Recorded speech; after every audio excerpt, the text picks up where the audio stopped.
Sometimes you want to feel the pulse of the track, but the drums and bass just aren't enough, or sometimes they're not even there. If you have a strumming rhythm guitar, you can use your automation to make it pump to emphasize the beat. So right now, let's do this on our track right here, and you'll see we have two acoustic guitars, and they're subgrouped right here. Let's listen to the track, and this is the beginning of the song.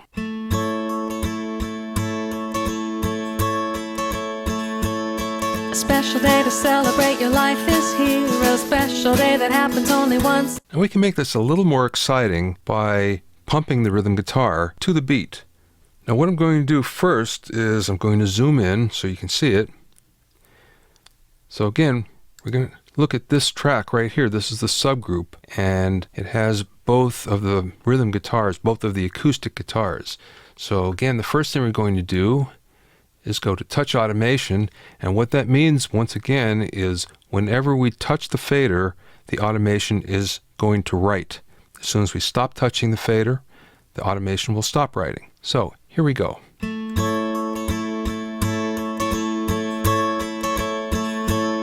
A special day to celebrate your life is here, a special day that happens only once a year.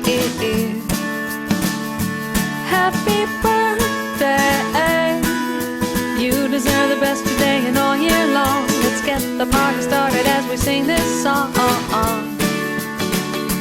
Happy birthday, blow up. So let's have a listen.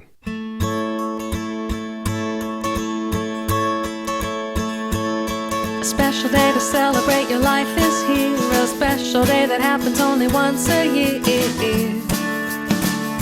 Okay, so now what we're going to do is turn the automation off and just listen to it without any automation, without any pumping.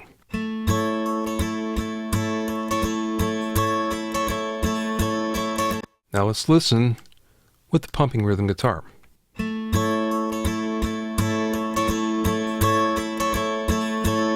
A special day to celebrate your life is here, a special day that happens only once a year. Happy birthday. Now we might want to straighten this out a little bit because there might be too many peaks.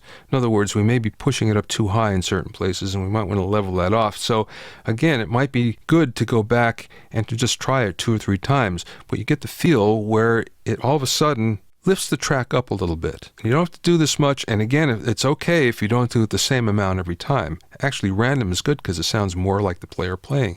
So we're actually just emphasizing what the player was normally doing anyway. Now again, it sounds kind of flat without it. Add that in, and it gives it just a little bit more flavor. Let's try it in another place in the track. We're going to go to the chorus now, and let me turn the automation off. Have a listen. Happy birthday, have a happy birthday, to you. Okay, it sounds pretty good, but what we're going to do is pump that rhythm guitar a little bit, and then you'll get the feel for it. Let me zoom in first. Go to the automation. We're going to turn it into touch, and watch what happens. Happy birthday, have a happy birthday, to you. I just want. Okay, now let's have a listen. Happy birthday, have a happy birthday, to you. Let me turn the automation off and listen to the difference. Happy birthday, have a happy birthday,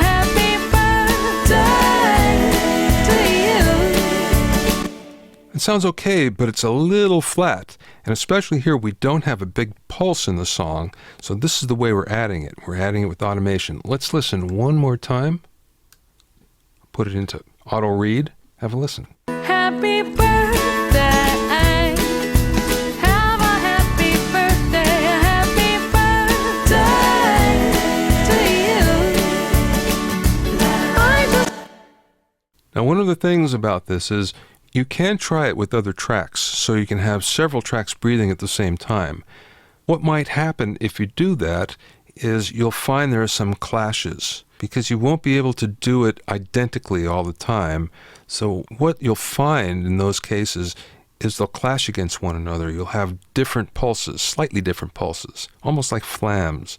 So that doesn't work. It's usually better if there's one track or a group of tracks that are pumping at the same time. And again, it doesn't have to be a lot. It can be very subtle. I'm actually doing it a little more than I might in a normal track, just so you can hear the difference. But I might be, half a dB that I'm doing it up, or maybe a dB at the most. And here we're seeing 2 and 2.5 dB of difference in the pulse. So that might be a little much, but you get the feel where all of a sudden everything just comes a little bit alive. And this works really, really well in almost any track that has a rhythm guitar that's constantly strumming. So to summarize the pumping rhythm guitar trick, first of all, select the rhythm guitar track that you want to make feel better, because that's what the pumping rhythm guitar trick does. It just makes it feel better and helps the track move along a little better. Next thing is place the automation in touch mode, which is really important. The third thing is to change the level slightly in time with the track's pulse. So whatever the pulse of the track is, you're going to try to push the level only slightly, and again, it might be as little as a dB or even less sometimes to make it work. Finally, listen in context to make sure that what you're doing is not too apparent. You don't want to draw attention to the pumping rhythm guitar. What you really want to do is just make it feel better and help push the track along.